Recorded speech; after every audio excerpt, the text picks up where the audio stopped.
পরিবেশ বান্ধব ও আধুনিক যাতায়াত ব্যবস্থার অংশ হিসেবে দেশে ধীরে ধীরে বাড়ছে বৈদ্যুতিক গাড়ির ব্যবহার।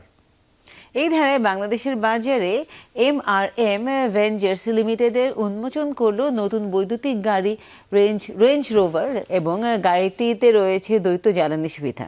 সম্পূর্ণ বৈদ্যুতিক শক্তিতে এটি প্রায় 160 কিলোমিটার এবং অকটেন ব্যবহারে মোট প্রায় 700 কিলোমিটার চলতে সক্ষম। এ ধরনের উদ্যোগ দেশে পরিবেশ বান্ধব ও উন্নত যাতায়াত ব্যবস্থাকে আরো সহজলভ্য করবে।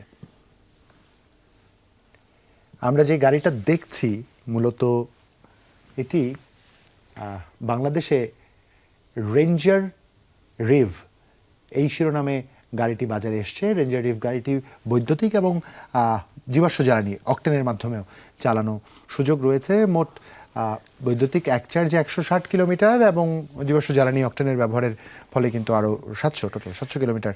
এখন কিন্তু আসলে বৈদ্যুতিক গাড়ির কিন্তু আমরা অনেক দেখছি, শহরে কিন্তু পরিমাণ কিন্তু অনেক আসলে বেড়েছে।